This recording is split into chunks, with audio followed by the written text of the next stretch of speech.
Hi! ఇవాళ నేను మీకొక ఇంపార్టెంట్ విషయం చెప్తాను. చివరిదాకా చూడండి. ఒకసారి మా ఇంట్లో ఏదో ఫంక్షన్ జరుగుతున్నప్పుడు నాకు బాగా తెలిసిన ఒక డైరెక్టర్‌ని ఇన్వైట్ చేశాను. ఆయన ఆ ఫంక్షన్‌కి రాలేదు.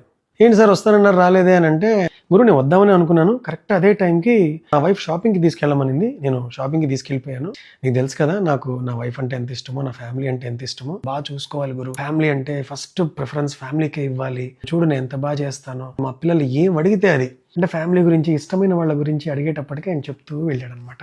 ఆయన్ని ఒక మాట అడగాలి అనిపించింది. "సార్ మీరు టర్మ్ ఇన్స్యూరెన్స్ తీసుకున్నారా?" అని అడిగా. ఆయన ఏమన్నారంటే, "ప్రతిసారి నెక్స్ట్ టైమ్ తీసుకుందాంలే అని అనుకుంటుంటాను. మనకంత ఐడియా లేదు గురు దాని గురించి" అన్నారు.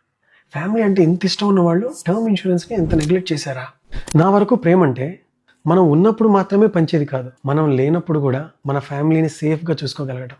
టర్మ్ ఇన్స్యూరెన్స్ అంటే మనీ కాదు. It's peace of mind. It's love in advance. Life అన్‌ప్రెడిక్టబులే. కానీ మన ప్లానింగ్ అన్‌ప్రెడిక్టబుల్ కాకూడదు.